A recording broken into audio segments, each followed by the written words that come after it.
పిత పుత్ర పవిత్రాత్మ నామమున ఆమేన్. క్రీస్తునాథుని చేత మిక్కిలిగా ప్రేమిపడిచిన దేవుని బిడ్డలారా, క్రీస్తు నామములో శుభములు. ప్రియులారా, 38వ దివ్య సప్రసాద అద్భుతం, మహా అద్భుతం. గురువులుగా మాకు ఎన్నో సందేహాలు ఉంటుంటాయి ప్రియులారా. అక్కడ దివ్య వాక్కును అందించేటప్పుడు, ఇక్కడ మధ్య పూజలో మేమే చేసేస్తున్నామా, మాకే అంతనా, ఏంటి ఇది అంతా అనుకుంటుంటాము. ఒక్కోసారి ఆ అప్పమ్మగానే కనిపిస్తుంది, ఆ గోధుమ పిండిగానే కనిపిస్తుంది, ఈ ద్రాక్షరసంగానే ఉంటుంది. అందుకే అది పైకెత్తినప్పుడు ఒకలాగే ఉంటుంది, కింద దించినప్పుడు ఒకలాగే ఉంటుంది. ఆ క్రీస్తు రక్తము అంతా కూడా ఒకలాగే కనబడడం వలన మేము మానవ బలహీనలతో గురువులమైన మాకు అది చాలా సందేహాలు ఉంటాయి ప్రియులారా. ఈ సందేహం నిమిత్తమై దేవుడు చేసిన ఈ అద్భుతాన్ని మీ ముందుంచుతున్నాను. ప్రియులారా, ఇటలీ దేశం మాచెరాటా అనే నగరములో పునీత క్యాథరిన్ చర్చిలో, క్యాథలిక్ ఆర్సిఎం చర్చిలో ఈ పవిత్రమైన అద్భుతం 1356 సంవత్సరములో సందేహించిన ఒక గురువు యొక్క చేతిలో క్రీస్తు రక్తము చిందించుట కంటికి కనిపించినట్లుగా.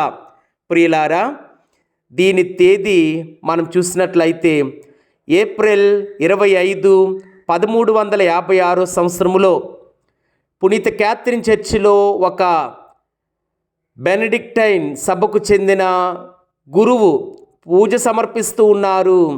ఆ గురువుకి ఎప్పటి నుంచో సందేహం, నా చేతిలో ఉండేది ఒక అప్పంగానే ఉంటుందా, లేదా క్రీస్తు దేహంగా మారుతుందా అన్న సందేహం. ఆ రోజు భగవంతుడే సమాధానం చెప్పాడు.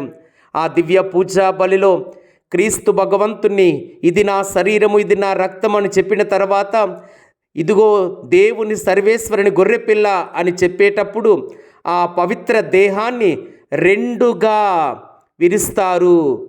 కనుక ఆ దివ్య సప్రసాదాన్ని విరిచినప్పుడు, ఆ దివ్య సప్రసాదాన్ని 2 ముక్కలుగా విరిచినప్పుడు దాని నుండి జీవమున్న రక్తం ధారగా వెలువడింది. ఆ రక్తం దివ్య సప్రసాద పాత్ర నుండి పాత్రలోకి, ఆ పాత్ర కింద ఉన్న క్రీస్తు దేహ వస్త్రం, కార్పోరల్ దైవ బలిపీఠ వస్త్రం, ఆ వస్త్రం నిండా ఈ రక్తం పడింది.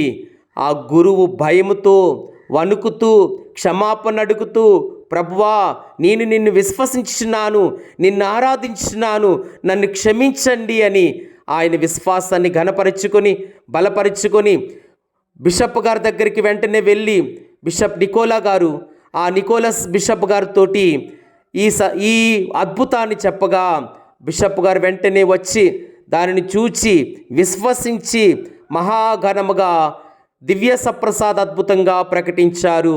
ప్రియులారా, 1356 ఏప్రిల్ 25వ తారీఖున జరిగిన ఈ అద్భుతం అదుగో 1356 సంవత్సరం నుంచి కొన్ని సంవత్సరాల లోపే అక్కడ 14 గంటల ఆరాధన మొదలైంది. ప్రియులారా, 14 గంటల ఆరాధన, 14 గంటలు కాదు, 40 గంటల ఆరాధన.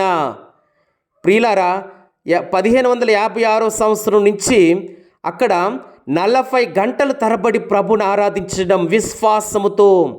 మనము కూడా ప్రియులారా ఎక్కువగా దివ్య సప్రసాద ఆరాధనలు పాలు పంచుకోమని, ఎక్కువగా ప్రభుని ఆరాధించమని. ముఖ్యంగా ఈనాడు ప్రపంచములో యుద్ధ వాతావరణము, భయ ఆందోళనకరమైనటువంటి యుద్ధాలు.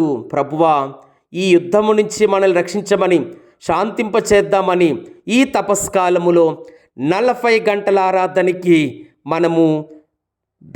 మనం దేవుని దగ్గర కూర్చుని 40 గంటలు ప్రభుని ఆరాధించుదాం, ప్రతి విచారణలో ప్రార్థించుదాం. ఓ ప్రభువా, దయగల తండ్రి, గురువు యొక్క సందేహం నీ నిజమైన రూపాన్ని వెలబుచ్చిన్నావు. గురువులు ఇప్పటికీ కూడా మేము ఇన్ని అద్భుతాలు చూస్తున్నప్పటికీ ఇంకా మాకు సందేహాలు, మేము నిస్సందేహంగా ఉండలేకపోతున్నాం ప్రభువా. ఇంకా మా చేతిలో ఉండేది ఒక అప్పంగానే చూస్తున్నాము. ఇంకా అక్కడ పరలోకాన్ని చూడలేకపోతున్నాం. అక్కడ మరియ తల్లిని, దేవదూతలను, పునీతులను వేద సాక్షులను, అపోస్తులను, పరలోకాన్ని చూడలేకపోతున్నాం ప్రభువ. కల్వరి కొండని చూడలేకపోతున్నాం ప్రభువ. కల్వరి కొండ మీద బలి జరుగుతుందని విశ్వసించలేకపోతున్నాం ప్రభువ. ఆ ఏకైక బలిలో పాలు పంచుకుంటున్నామనే గొప్ప విశ్వాసం కోల్పోతున్నాం ప్రభువ. మమ్ము క్షమించండి దేవా. నువ్వు అనేక అద్భుతాల ద్వారా మా విశ్వాసాన్ని బలపరిచినందుకు వందనాలు, స్తోత్రాలు ప్రభువ.